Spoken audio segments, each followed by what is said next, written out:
Mon fils a peur des chiens comme son père. Mais moi, je lui ai transmis quelle peur alors ? J'ai peur de l'échec, pas d'une façon paralysante, mais d'une façon présente. Cette vigilance permanente à ne pas rater. Cette habitude de vérifier 2 fois, cette difficulté à lâcher quelque chose avant d'être sûr que c'est bien.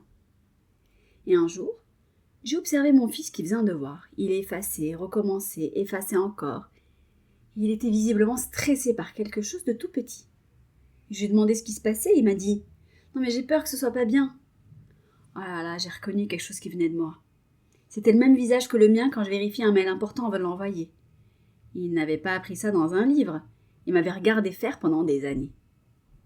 Alors, est-ce qu'on transmet nos peurs à nos enfants sans le savoir ?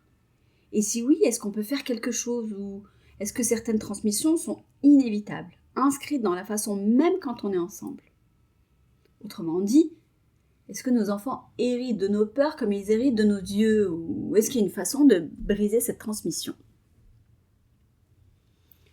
En psychologie, on parle d'apprentissage vicariant pour décrire le processus par lequel on apprend en observant les réactions des autres plutôt qu'en vivant soi-même les situations.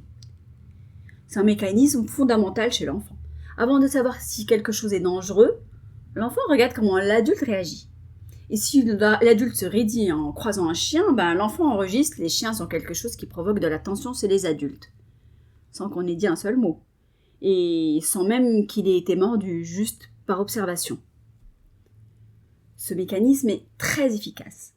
C'est lui qui permet à l'enfant d'apprendre rapidement ce qui est sûr et ce qui ne l'est pas. Mais il transmet aussi des fausses alarmes, des fausses infos, les peurs irrationnelles, les anxiétés que l'adulte porte lui-même, sans fondement vraiment objectif. Il y a des peurs qui se transmettent culturellement, même collectivement, et pas seulement d'un parent à un enfant. La peur de manquer, chez les enfants de familles qui ont traversé des périodes de privation. La méfiance envers certaines institutions, chez les enfants de familles qui ont eu des expériences difficiles avec l'État, la police ou la médecine. Ces transmissions-là sont plus larges que la relation parent-enfant. Elles s'inscrivent dans une histoire familiale, communautaire et parfois générationnelle.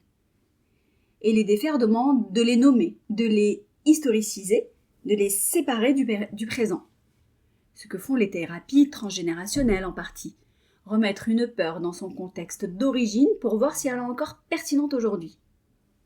Ce que j'ai commencé à faire depuis que j'ai vu mon enfant effacer son devoir avec mon visage, c'est observer mes propres réactions. Je me raidis dans certaines situations. Je surexplique dans d'autres. Je vérifie trop, je contrôle ce qui n'a pas besoin de l'être. Et lui, il voit tout ça, même il le stocke. Alors je peux pas lui retirer ce qu'il a déjà absorbé. Mais je peux maintenant mettre des mots dessus.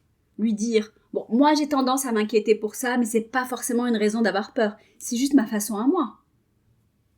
Alors voilà ce qui me perturbe dans le sujet. On protège nos enfants de beaucoup de choses. On filtre ce qu'ils regardent, ce qu'ils entendent et ce à quoi ils sont exposés. Mais on ne se filtre pas soi-même.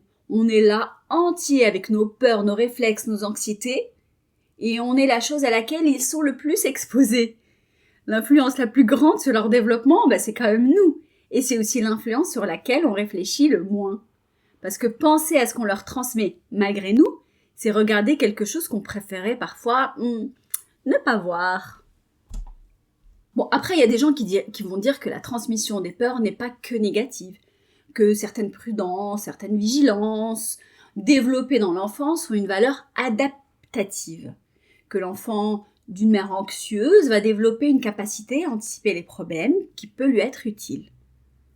Ce n'est peut-être pas complètement faux, c'est vrai.